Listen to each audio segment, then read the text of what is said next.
Well, welcome to my first little let's build how to convert a spider spawner into an ultra cheap, ultra simple arrow and bone farm.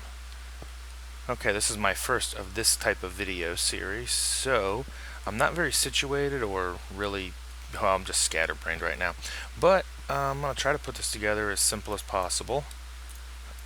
This is not going to give you XP, what I'm going to do. Instead, this is going to be just focused on getting you just copious amounts of arrows is the real idea.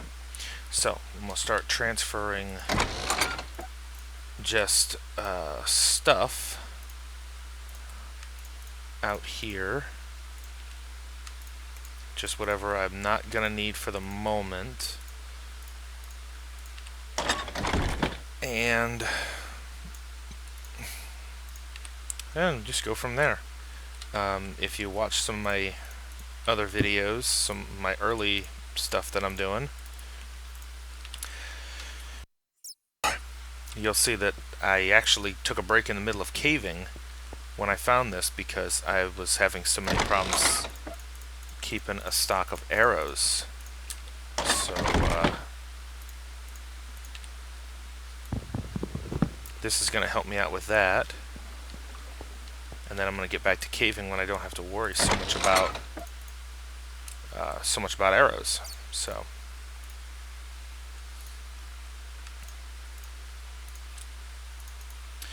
alright.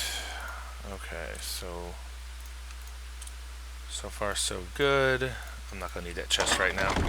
Alright, so the first thing I need to do is I need to start digging this out. You need to, for the spawn chamber, you need to dig a room. Doesn't really matter how wide. I like to do kind of an 8x8, but just as long, or 8x9 I mean, just as long as it's 9 long. The other thing is you try to do it 2 lower than the spawner. And the real trick on hard is to make sure that it always stays lit so you don't get skeletons spawning and shooting you in the back. They're kind of mean that way. So I'm just going to go ahead and dig this out and prep it, and I'll see you when I'm done. Okay, I'm back for just a moment here, showing a little bit of the work progress so far.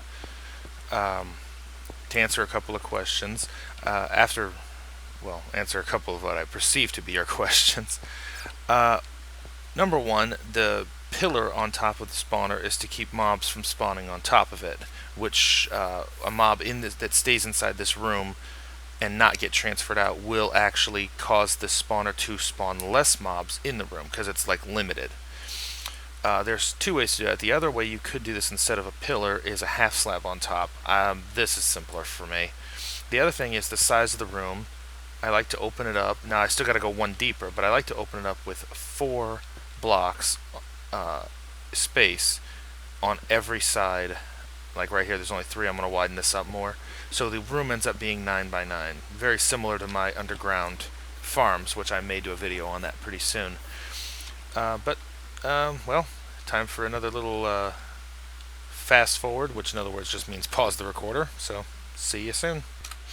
Okay, we're back. Now you can see the room is now 3 above and 2 below with 1 in the middle. That's 6 high total, 9x9 all the way around. Now it's time for me to set up for the 2 water sources that I'm going to need. I only have 1 bucket on me, so between the water sources and the lava sources I need, I am going to have to pause again and go for a little water run. So yeah, I'm just going to make some buckets and then head and grab some. Yeah, 1, 2 buckets. Alright, well, I'm going to make 2 buckets, and I'm going to go and get 2 water sources and a lava source. Although I only need 1 of each, I'm going to grab 2. I'm going to grab 2 water. Alright, see you when I get back. Oh, and just because I feel like mentioning it on one of my adventure videos, I closed up this water source and said something about if I decide I want it later. I'm just pointing it out, I wanted it later. Alright, we are back. And And I decided on only getting one water source because I only actually need one. And I actually grabbed 2 lava sources just to be sure. Okay, now I'm going to do a little trick. One thing about this, when you do these, you want to be able to hit and run on these torches. So what I'm going to do, what I mean by hit and run is when you knock these torches out, they're going to start spawning. So you want to be able to hit these torches and get out of here before they really beat the living snot out of you. So I am going to reopen this wall.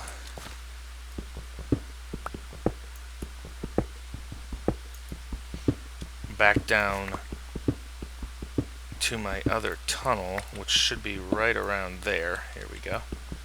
Perfect. Oh man. Oh, that's just awesome. Okay, here we go. So this is going to be our streak out little area. Okay. Now, I'm going to put one there, and we'll go ahead and the room is exactly long enough. Perfect. Let me grab another water source here.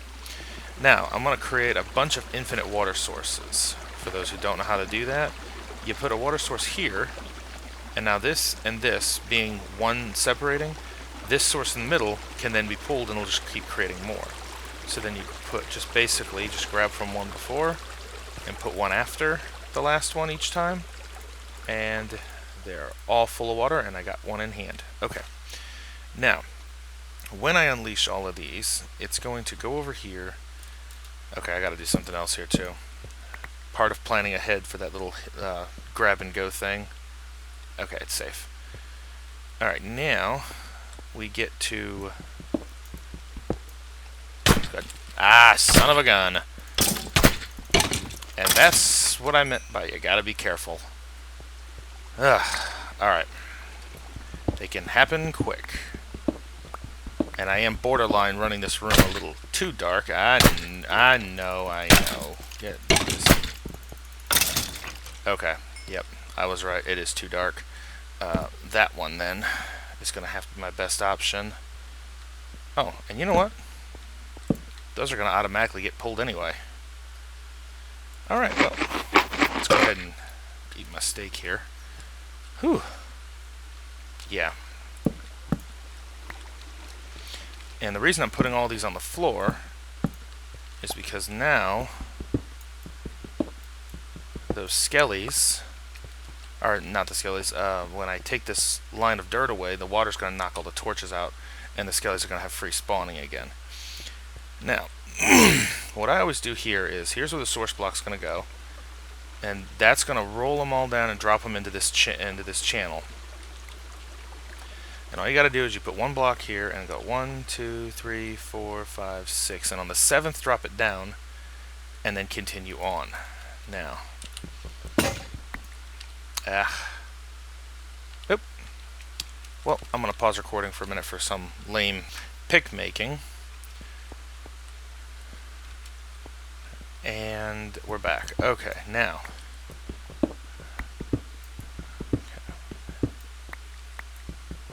Now I should, perfect, right into this chamber, right where I wanted to go.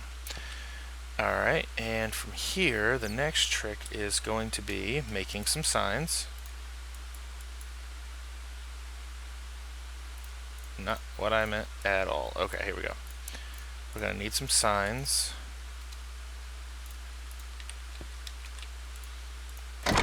And, oh, I have the lava bucket on me. Okay, here we go. Alright, now from this point, I'm going to add the stop block here. I'm going to add a sign here, and a sign here.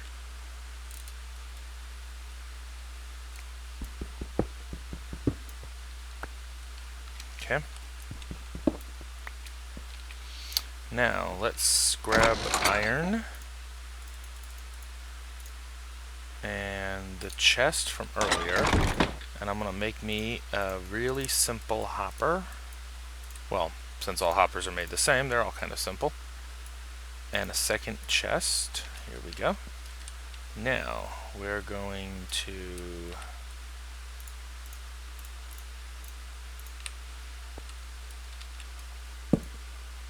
right underneath there. Perfect. Gonna go around here.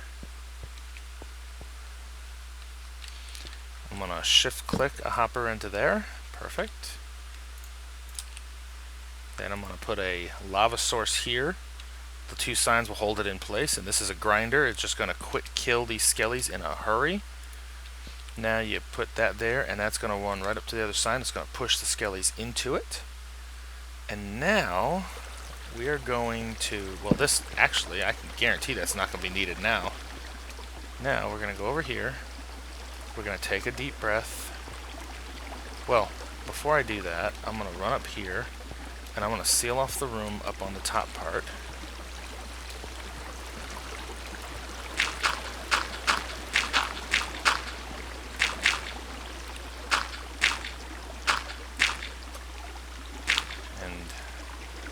Here we go. Now, I am... Oop! We already had one spawn. Neat. Where the heck did he spawn? Ah, wonderful.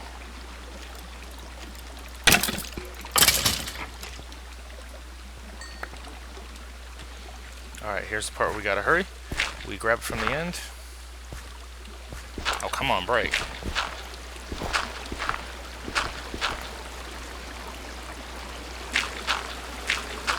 Perfect.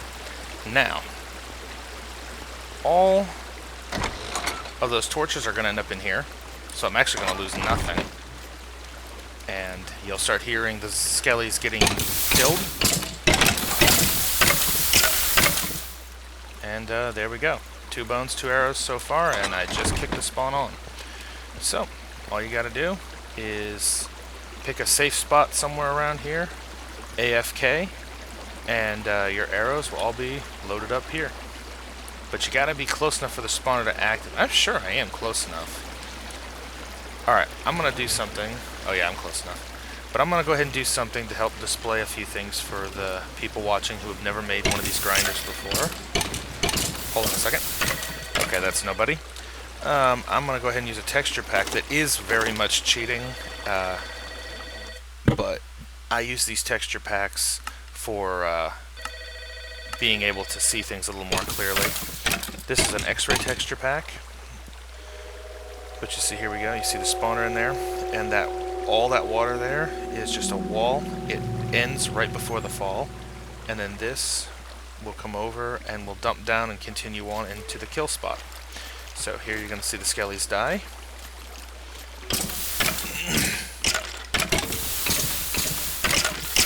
And as you can see, it's a really rapid death.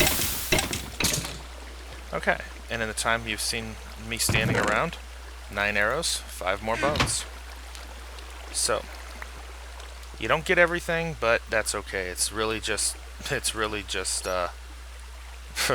accuracy by volume, I guess is the way to say it. Alright, well, I'm going to put this back on my other resource pack, which may... I think it actually did freeze the video.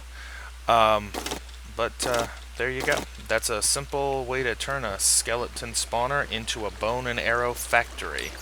And we're talking 5 minutes. No, I think it's 17 minutes a stack on average or something. Oh well. Hope it helped. Leave a comment if you have any questions. Click the like button if you liked. And well, catch you later.